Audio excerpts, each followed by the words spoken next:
अस्सलाम वालेकुम। प्रोग्राम आईना के साथ ताहिर अहमद भट्टी आपकी खिदमत में हाज़िर है। और आज प्रोग्राम का थीम ये है, हमारे दोस्त सैयद वहीदुज़्ज़मान शाह की एक लाइन है कि बात जब बढ़ गई ज़रा सी से। तो अब अमलन पाकिस्तान में जो कोरोना की सूरत हाल है वो बात अब बढ़ गई ज़रा सी से। अब ज़रा इसको अगर क्रोनोलॉजिकल ऑर्डर में देखते आएँ तो ब्लंडर्स की भी एक रफ्तार रही है और वहाँ पर बीमारी के आने, रहने और फैलने का भी एक पूरा सीक्वेंस रहा है। अब इस वक्त अगरचे हम काफ़ी लेट हो चुके हैं, इसमें कोई शक नहीं है, और जो कुदरत ने अतिये के तौर पर वक्त दिया हुआ था उसका जो बदतरीन इस्तेमाल पाकिस्तान ने किया है वो सब के सामने है। उस पर अब मज़ीद कमेंट करके या उसको मज़ीद हाईलाइट करके तो उसका अब फ़ायदा कोई नहीं है। जब सांप गुज़र गया तो अब लकीर पीटते रहने से कोई फ़ायदा नहीं है। अब सिर्फ़ ये मौका बाकी है कि अभी एक जगह से सांप गुज़रा है और अभी उसने आगे एक जगह पहुंचना है। अभी दरमियान में एक फ़ासला है, उस फासले तक जाते जाते अब कितने, यानी एक जगह से वो गुज़रा है, वहाँ से वो नुकसान करता हुआ गुज़रा है, लेकिन अभी उसने अपनी मंजिल पे पहुँचने में अभी उसे कुछ टाइम चाहिए। उस वक्फे के दौरान वहाँ जहाँ तक उसने पहुँचना है वहाँ तक पहुँचते पहुँचते वो जो नुकसान पहुँचा सकता है और उसमें से बचने के क्या क्या सूरत हाल है, एक कोशिश करके देखने में, क्योंकि जो है वो उम्मीद का दामन ना छोड़ने की एक प्रैक्टिकल शक्ल ये होती है कि जब तक सांस में सांस है, जब तक सूरत हाल पर ऐसे आंखें खोल के देखने की ताकत बाकी है, उस वक़्त तक बोलते रहना है, उस वक़्त तक बात करते रहना है। अल्लाह जाने कहाँ खुदा ताला को रहम आए और कहाँ वो तौफीक दे दे इंसानों को कि वो अपनी उन चीज़ों को रिव्यू भी कर लें और उनके ऊपर जिसे कहते हैं ना कि एक तो वो हमारे वज़ीर आज़म का मशहूर ज़माना यू टर्न है, एक पब्लिक का यू टर्न होता है कि आप सोशली बहसियत कौम कहाँ से यू टर्न ले लेते हैं, शायद उसकी तौफीक मिल जाए। पहले ये बता दिया जाए कि बग़ैर किसी लगी लिपटी के रायवेंड इज्तिमा पहला मौका था कि जब बड़े लेवल पर गैदरिंग थी, कोरोना डिटेक्ट हो चुका था पाकिस्तान में और गवर्नमेंट्स की तरफ से उनको कहा गया कि इसको ना करें, ये पब्लिक गैदरिंग में फैलाने का बायस बनेगा। नतीजा क्या निकला कि ना सिर्फ ये कि उसको रोका नहीं गया, बल्कि उस इज्तिमा के दिनों में उसके जो करता धरता थे मौलवी तारिक जमील, उनको बाकायदा वज़ीर आज़म हाउस में बुला के जफ़ियाँ शफ़ियाँ डाल के तो वो इजाज़त कंटिन्यू रखी गई। बाज़ इजाज़तें ऐसी होती हैं कि आपको अगर चीफ़ सेक्रेटरी पंजाब कह भी रहा है वज़ीर आज़म पाकिस्तान आपके साथ लवी डवी है तो आपको कौन रोकेगा। इसके पैरेलल आप देखें कि चार दीवारी के अंदर और एक अपने प्रेमिसेस के अंदर एक इज्तिमा या एक गैदरिंग जो अपनी ख़रीदी हुई ज़मीन में, वो जमात अहमदिया कहती है कभी इजाज़त मिली है और उस इजाज़त ना होने के बाद उन्होंने किया भी कभी नहीं है।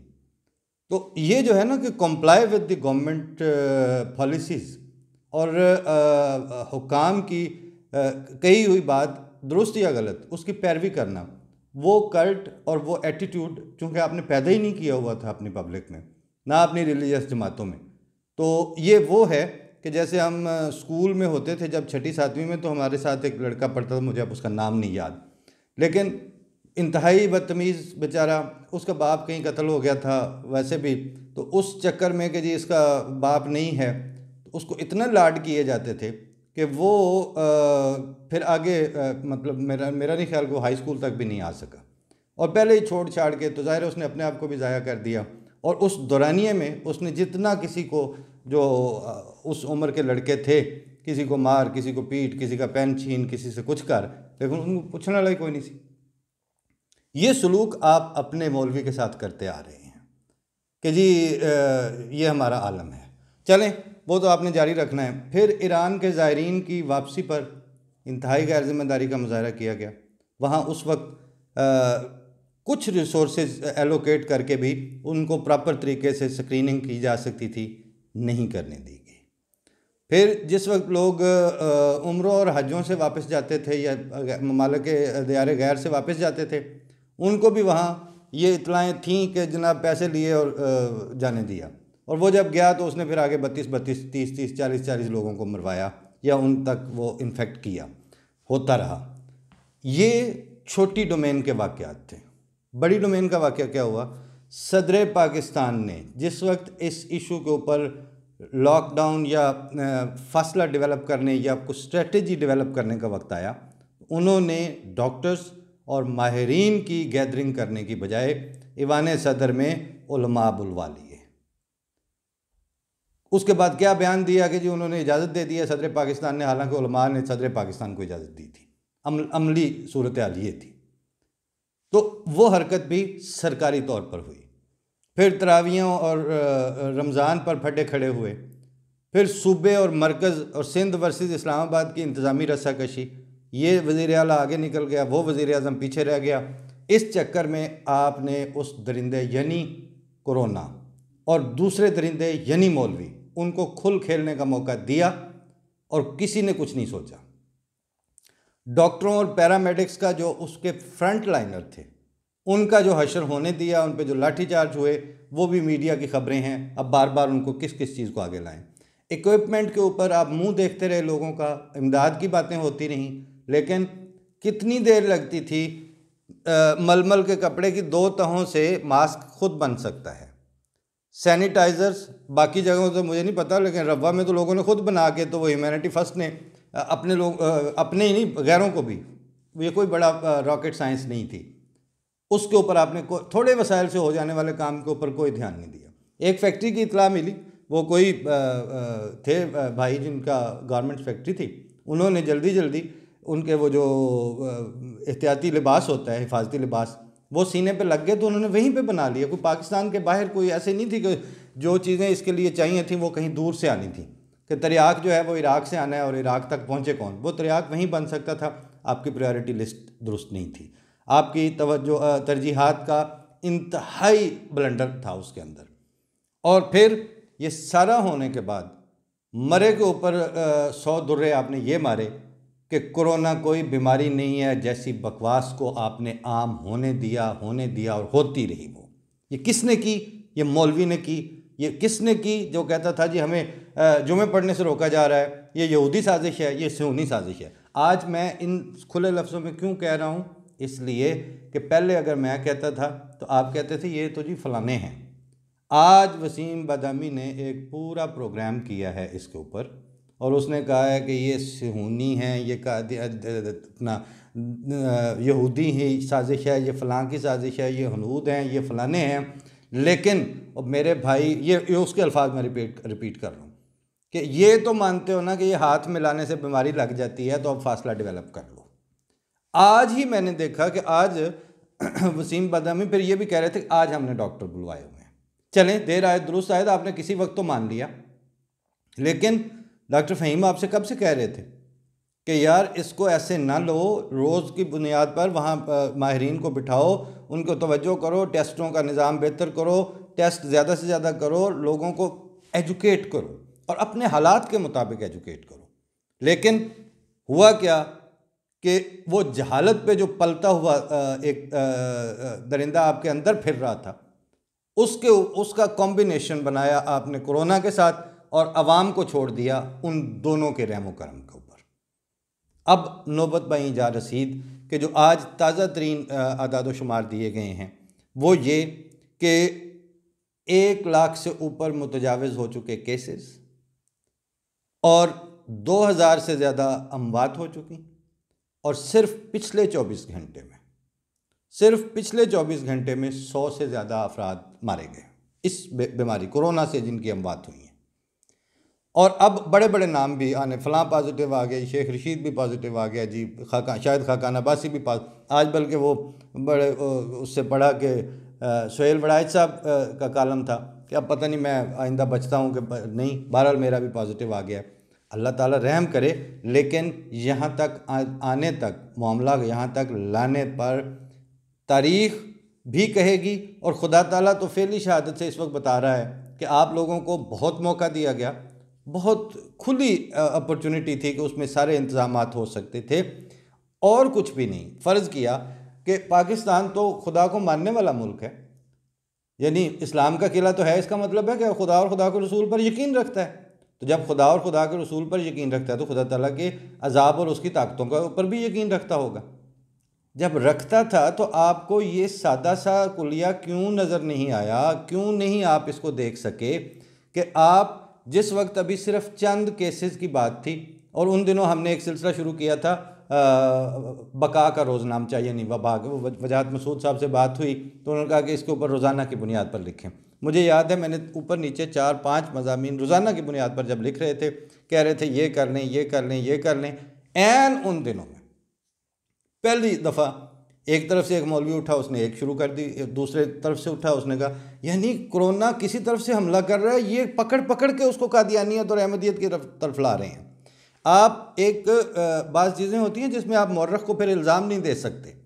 आप ज़रा गौर से देखें, पिछले कॉर्नोलॉजिकल ऑर्डर में आप तज्ज़िये की नज़र से आप ज़रा मीडिया को देख लें कि जिन दिनों डॉक्टर्स और इंटरनेशनल इदारे ये कह रहे थे कि पाकिस्तान के पास अभी वक्त है, उस वक्त का इस्तेमाल जो किया है पाकिस्तानी कौम और हुकूमत ने, वो ये कि मिनिस्टर्स बैठे हुए हैं मीडिया पर और अहमदिया कम्युनिटी के ऊपर गंद बोला जा रहा है।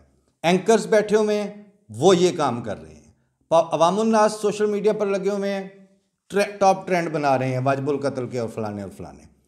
यानी आप खुद सोचें ना कि मतलब कुदरत ने टाइम आपको दिया था बीमारी से बचने के लिए, अजाब से बचने के लिए, आपने उस टाइम का बदतरीन इस्तेमाल किया है। अब कम अज़ कम ये बात बिल्कुल, मौरख तो जब लिखेगा उसे लिखेगा ये आज नज़र आने वाली बात है। अब यानी अब अगला जो बचा हुआ वक्त है उसको किस तरह इस्तेमाल करना है, उससे पहले मैं एक कमेंट आया है कल मेरे पास, और आते रहते हैं और भी कमेंट्स, गाली बकवास और गंद के तो खैर होते ही हैं, लेकिन उसके अलावा कल एक हमारे सुनने वाले ने, हमारे नाजरीन में से एक शरीफ नफ्स इंसान फ़ारूक साहब उनका नाम है, उन्होंने लिखा और तफसील से लिखा, मैंने अंग्रेज़ी में कमेंट किया था, मैंने उसका उर्दू में लिख के लाया हुआ हूँ कि मैंने आपका प्रोग्राम देखा है और देख रहा हूँ और उसमें बयान की गई बातों को सुना और उन तमाम पॉइंट्स से मैं मुत्तफ़िक हूँ। नफ़रत को फैलाना सख्त जुर्म है, और सिंध असम्बली वाली वो वीडियो अगरचे मैंने नहीं देखी, लेकिन जैसा कि प्रोग्राम में बताया गया है स्पीकर का फ़र्ज़ था कि वो शट अप करवाता, और हत्ता के आम मुसलमान जो हैं उनको भी अल्लाह ताला ने इजाज़त नहीं दी कि वो दीगर अदियान और बानियान मज़ाहिब और किसी भी मज़हब के नज़दीक जो काबिल एहतराम बुज़ुर्ग हैं उनके ऊपर इस तरह का गंद बोलें जैसा बोला गया। मैं जमात अहमदिया से बिल्कुल ताल्लुक़ नहीं रखता, मैं अहमदी नहीं हूँ, लेकिन मेरे जज्बात यही हैं और मैं इनका इजहार करते हुए बिल्कुल नहीं शर्मा रहा कि हमें तहज़ीब और शराफत की तरफ वापस आना होगा। हम खुदा ताला के गज़ब से बचने के लिए यही तरीका इख्तियार कर सकते हैं कि हमें अपने अंदर इंसानी और शराफत की जो अक़दार हैं उनको ज़िंदा करना पड़ेगा। अब ये एक ऐसे न्यूट्रल दोस्त हैं जिन्होंने ये बात की, और बाद में उनका फ़ोन भी आया, मैंने उनसे बात की तो मैंने कहा जी मैं आपका ये पब्लिक कमेंट है अगरचे, लेकिन should I share it with the public? उनका बिल्कुल करें, मुझे कोई मसला नहीं है। मसला क्या, मैं ऐसा समझता हूँ, आप ये बात बताएं। अब देखने वाली सिर्फ इतनी सी बात बाकी रह गई है कि जनाब अब हम ये जो है ना कि फ़लाना कर्फ्यू तो फ़लाँ लॉकडाउन और ऐसा, उसका ऑप्शन शायद अब नहीं बचा। अब ये ऑप्शन बचा है कि आप इलाकाई तौर पर जल्द अज जल्द शॉर्ट लिस्ट करें कि आपके कौन कौन से इलाके हैं जो अब भी शरीफाना जो कॉल ऑफ पीस है और कॉल ऑफ सर्वाइवल है उस पर आपके साथ देने को तैयार हैं।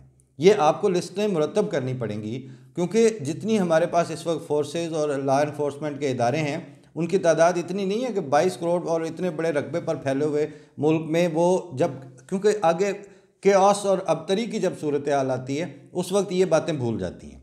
लिहाजा इस वक्त जो टाइम बचा हुआ है अभी सांप वहाँ तक नहीं पहुँचा, ना कोरोना वाला ना नफ़रत वाला। इन दोनों को रोकने के लिए फौरी तौर पर एक तो जो कम अफेक्टेड इलाके हैं उनको कॉर्डन ऑफ किया जाए अफेक्टेड इलाकों के साथ। दूसरे नंबर पर जो पब्लिक पहले ही कोऑपरेट करने के लिए तैयार है, जहां पर सिर्फ 1 या 2 लॉ इन्फोर्समेंट की यूनिफॉर्म लोग भी काफ़ी हैं, बाकी पब्लिक पार्टिसिपेट कर रही है। पार्टिसिपेटरी केयर के जो एटीट्यूड्स और SOPs हैं वो डेवलप करने में, जहां आपके पास पब्लिक का तावन मौजूद है, जहां पर लोगों में ऐसी कदरें मौजूद हैं कि वो एक दूसरे का ख्याल करने पे तैयार हैं, उनकी लिस्ट अलहदा से बना लें। उन खितों पे आप अपनी, यानी ऐसे नहीं हो कि हर जगह पे आपने वो 400 बंदे डिप्लॉय करने हैं तो फिर आप इंतज़ाम संभालेंगे। हो सकता जहाँ पे पब्लिक पार्ट आपके साथ तावन करने वाली है, उन एरियाज़ को शॉर्टलिस्ट करें फौरी तौर पर, ताकि वहाँ की बची हुई जो फोर्स है उसको ज़्यादा अफेक्टेड एरियाज़ पर डिप्लॉय किया जाए। और दूसरा, मौलवी को मीडिया पर कुछ अरसे के लिए बिल्कुल ब्लैकआउट करें। ये सरकारी तौर पर आपको करना पड़ेगा, वरना ये दोहरा होगा, इसकी ताकत बढ़ जाएगी। कोरोना की ताकत जहालत की ताकत से डबल हो चुकी है, आप देख चुके हैं ये चीज़ पहले। अब भी अगर आपने बचा कुचा सिस्टम बचाना है, बचे कुचे इंसानों को बचाना, क्योंकि जो जैसे मैं पिछले महीना दो पहले एक आर्टिकल में लिखा था कि अब तरावियों पे जो वो ज़बरदस्ती आपसे वो उन्होंने सारा कुछ खुलवा ही लिया है, अब वो उन्होंने इकट्ठे भी होना शुरू कर दिया है। अब अगला स्टेप ये कि मौलवी के इस मुतालबे से अब अल्लाह ताला पाकिस्तान को बचाए कि वो जाके हुकूमत और सदर पाकिस्तान को ये कहे कि हमें 2-2 सिपाही दें, हम जो लोग हमारे पीछे नहीं आए इस वक्त मसीतें, हम उनको लेके ज़बरदस्ती पुलिस के ज़ोर और डंडे के ज़ोर पर लाना चाहते हैं। आपको पता ही नहीं है कि ये आपको कहाँ लेके जा रहा है। मतलब ये तो खैर ऐसे क्या कहते हैं, फिगर ऑफ स्पीच है कि आपको पता नहीं है। जो आपके हमारे करता धरता है उनको सारा पता है, लेकिन वो वेट एंड सी की पॉलिसी का अब आपके पास वक्त गुजर चुका है। एक तो इलाकाई तौर पर कोऑपरेटिव इलाकों की लिस्टें पहले मुरतब करें, और जो नॉन कोऑपरेटिव प्रॉब्लम एरिया हैं उनको उनसे यानी 2 सेगमेंट्स बना लें, बल्कि 3-4, कम कोऑपरेटिव, ज़्यादा कोऑपरेटिव, ताकि आपके पास ये तो नहीं होगा कि अब कोरोना की जब आगे अबतरी फैलनी है। क्योंकि अब ये आज वो वसीम बदामी पेश कर रहे थे WHO के आदादोशुमार। WHO तो लगा हुआ है पिछले काफ़ी अरसे से, पहले तो WHO था ही वेस्टर्न एजेंट। WHO तो आज पेश करने के लिए आप ARY को याद आया ना कि वो पेश कर लें उसको। अब अगर बात सुनने बैठ ही गए हैं तो अब नंबर 1 तो वो बात कि डॉक्टरों को टेक ओवर करवाएं मीडिया के ऊपर, कि वो बात करें जिसने इन चीज़ों को पढ़ा हुआ होता है, जो इस फील्ड का बंदा है, वो माहिरीन जो हैं वो अब आपका बयानिया तरतीब दें, और हुकूमत उनके पीछे खड़ी हो, ना कि उनको डंडे मारने के लिए इंतज़ाम संभाल रही हो। दूसरे नंबर पर मौलवी को मीडिया पर कुछ अरसे के लिए ब्लैकआउट करना अब आपकी मजबूरी बन गया, उनको करना पड़ेगा आपको। तीसरे नंबर पर जो कॉर्डन ऑफ इलाके, जो इलाके कोऑपरेटिव हैं उनको प्रायोरिटी लिस्ट पे डालें, और जो कहते हैं कि हसन नमाजा तराबियाँ पढ़ के, तसा जुमे पढ़ के मरना ही मरना है, उनका हिस्सा दूसरा रखें। उनको कहें कि ठीक है फिर इस एरिया है, ये आपके इतना एरिया है, इसमें खुल खेलें, जितने मरने मरवाने आप कर लें, अब ठीक है उसके लिए, लेकिन अब आप ये फैला नहीं सकते।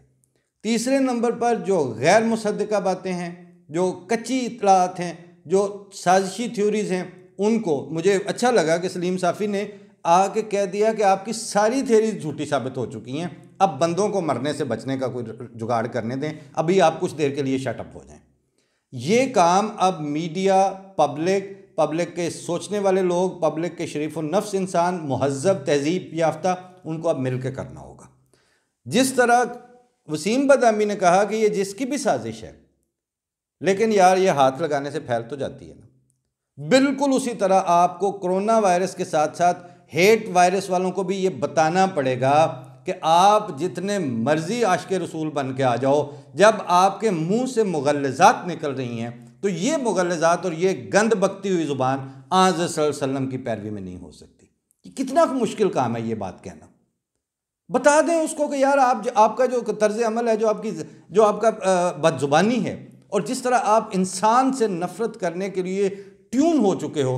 हम जिस नबी रहमत सल्लल्लाहु अलैहि वसल्लम को हम जानते हैं, जिनकी जानवरों के ऊपर भी रहमतों की मिसालें दी जाती हैं, ये तुम लोगों की हरकतें, तुम्हारी ज़ुबान और तुम्हारे मुंह से जो झाग उड़ रही है, ये आज़ सल्लल्लाहु अलैहि वसल्लम की पैरवी की नहीं है। हम इसलिए अब हमसे फासले पर हो, हम आपकी बात नहीं सुनना चाहते। ये वो मास्क है जो अब आपको चढ़ाना पड़ेगा। उसके मुंह पर ना चढ़ाएं, अपने ऊपर चढ़ा लें, अपने बच्चों के ऊपर चढ़ाएं, अपने जहनों को। जो ही ये आपके अंदर जाएगा, फिर इसने आपको इन्फेक्ट करना है। फिर कुछ अरसे के बाद पता चलेगा कि आप भी यही कहना शुरू कर देंगे। वो मैंने देखा कि वो क्यों आखिर ये वो लब्बैक या लब्बैक ऐसे ऐसे वो रिदम पे कर रहे हैं, कर क्या रहे हैं? आज़ सल्लल्लाहु अलैहि वसल्लम को लब्बैक थोड़ी वो कर रहे हैं। वो बाकी हर बात सुनने का इनकार कर रहे हैं। तो इस तरह की जो के ऊपर जो इंसानों को ट्यून कर लेता है मुआशरा या जो लीडरशिप, वो बाद में कोई ढंग की बात सुनने के काबिल ही नहीं रहते। अब अमेरिका में जैसे वहाँ नुकसान हुआ है, तो उन्होंने, उनके बड़े बड़े इदारों ने, उनके बड़े बड़े लोगों ने हज़रत यूनुस वाली जो कौम का रवैया दिखाया, उन्होंने कहा कि ये हमने नहीं करना। तो ये जो है ना हज़रत यूनुस वाले वाक़े का फ़ायदा उठाने का ऑप्शन, ये कुदरत ने सारे ज़मानों के लिए खुला रखा हुआ है। आप जब अमली तौर पर शर्मिंदा हो जाएं, आपको जब ख्याल आ जाए कि ये हम गलत कर रहे थे, वहीं पे रुक जाएं, तो अल्लाह ताला वहाँ से ही बख्शिश के समान कर देता है। ये बख्शिश और खुदा ताला के रहम वाली बातें अगर किसी सेकुलर या लामज़हब दुनिया के मुल्क में की जाती है, आप तो इस्लाम का किला है, आपको शर्म आनी चाहिए। आप खुदा ताला से को मतलब पीछे हटें इन चीज़ों को छोड़ के, और अब अपना देहात, खुली आबादी के लोग हैं उनको बचाएं। वहाँ पर अभी मौलवी की रेट नहीं है, बचा हुआ इलाके हैं, उनकी लिस्ट अप करें उनको। और आदादो शुमार से अब चूँकि बात आगे निकलने वाली है, सरकारी आदादो शुमार और ये सब पीछे रह जाएगा। केओस का वक्त आने से पहले पहले थोड़ी सी तैयारी कर लें, जल्दी से तैयारी करें, और इसको अब यहाँ से ही, मुसीबत अब आने वाली है, लेकिन उसमें अब देखना यह है कि कौन कौन आप किस किस को पकड़ के फौरी तौर पर कश्ती में बिठा दें। और उसका वाहिद है एक इलाकाई तौर पर जल्दी शॉर्ट लिस्ट करें कि कौन से इलाके आपके जहनी और बीमारी के लिहाज से, नफ़रत और वायरस के, कोरोना के लिहाज से कम अफेक्टेड हैं, उनको अलहदा करें। और दूसरा, मौलवी की रेट को अब चैलेंज कर लें, क्योंकि दो ही ऑप्शन है ना, या फिर आप ये कि आप सारे भी जो है वो अपने आप को भी मौलवी के सुपुर्द करके उसको बिठाएं वाने सदर में, और फिर वो जो करे फिर इकट्ठे मतलब इज्तिमाई खुदकुशी हो जाए ना एक दफ़ा। या ये है कि आप पीछे बैठे हुए हैं, आपके इस्टेब्लिशमेंट भी है, आपके इदारे भी हैं, लॉ इन्फोर्समेंट के भी हैं, एजेंसियां भी हैं, सब कुछ है आपके पास। अब आप कुछ वक्त के लिए इसको ब्लैकआउट करें, और ये सारी जो स्टिक है वो माहिरीन और अहले फ़हम और अहले दानिश और अहले अक्ल के सुपुर्द करें। डॉक्टरों को तहफ़्फ़ुज़ का फ्राहम करना, और फिर सब मिल के, यानी कौम के अंदर कॉन्फिडेंस तो बहाल करें कि हम एक हैं। अभी तो ये है कि वो जिधर जो नारा लगता है आप उसके पीछे, और वो पीछे भी शायद आप नहीं हैं, आपके खौफ की वजह से अवामुन नास में खौफ की रास्ता पकड़ रहा है। अल्लाह ताला बचाए, और इन लाइनों पर शायद आप सोच लें, वरना जो सूरत हाल नज़र आ रही है वो अब तशवीशनाक से आगे की है। रब्बे ग़फिर वरहम व अंत खैरुर राहिमीन। अस्सलामु अलैकुम व रहमतुल्लाह।